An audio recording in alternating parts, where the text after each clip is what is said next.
reason that I'm telling you later this morning. And we saw a stage.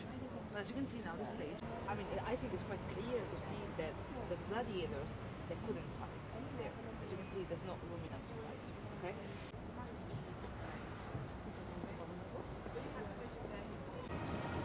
These are the original steps.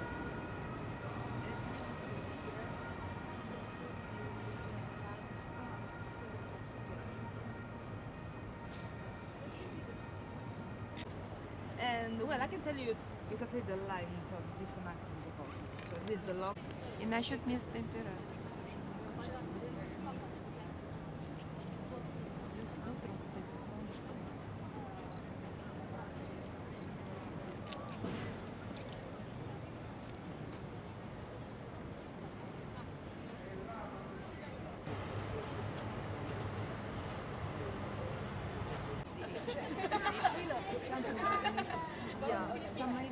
Yeah, you're right.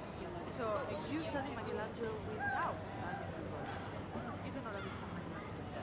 You cannot understand the influence of the Romans on Michelangelo's ideas and so on. So when you study Michelangelo, you need to study the Romans as well. And one of my main doubts is the people wanted to see the couples that were going to fight in that. Discuss another reason of Yeah. Sun of the Yeah, very good. You're right. Yeah, so if you're sitting here, believe me, you never have the sun in your eyes. Never. The position is perfect. Yeah, guide for 7 years. The barbarians, so the famous populations living outside, there's a sort of small community living there.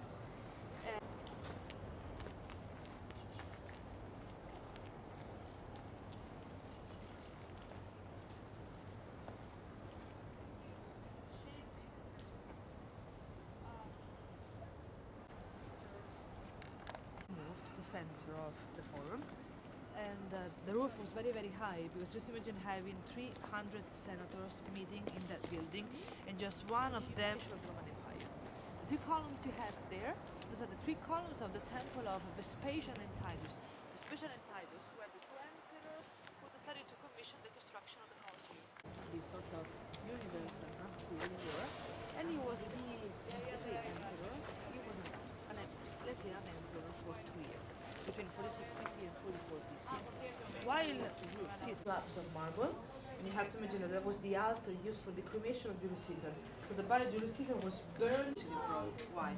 Because in the first century BC, there was a law in the city stating that it was completely forbidden to cremate. The question is, why? If you know that, you should expect more money. Now, the story of this building is just amazing. Anytime I'm here, I always think ceremony of the triumph. Just imagine the emperor leading a long parade, sort of long procession. We have the emperor. Do you remember the arch we saw down there? And in the past, that possible not to recognize the famous menorah, the famous Jewish candlestick with 7 branches that was taken up thanks to the eagle that is bringing him up. And it's beautiful because it's like you're standing here, you're looking up, and you have the Emperor Titus flying above your head. They were the first intellectuals.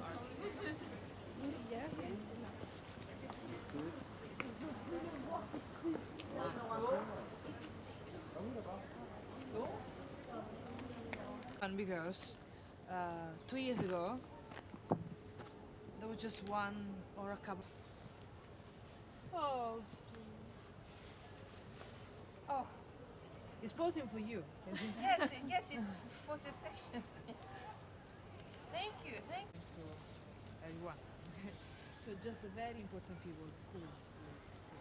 So this was a sort of Manhattan of the I mean, it was a very fashionable, enlarged by all the Roman emperors. So at the end of the 1st century AD, the first imperial palace was a sort of mythological monster, because it was made of different sections, different areas, commissioned by different emperors that had actually different artistic ideas.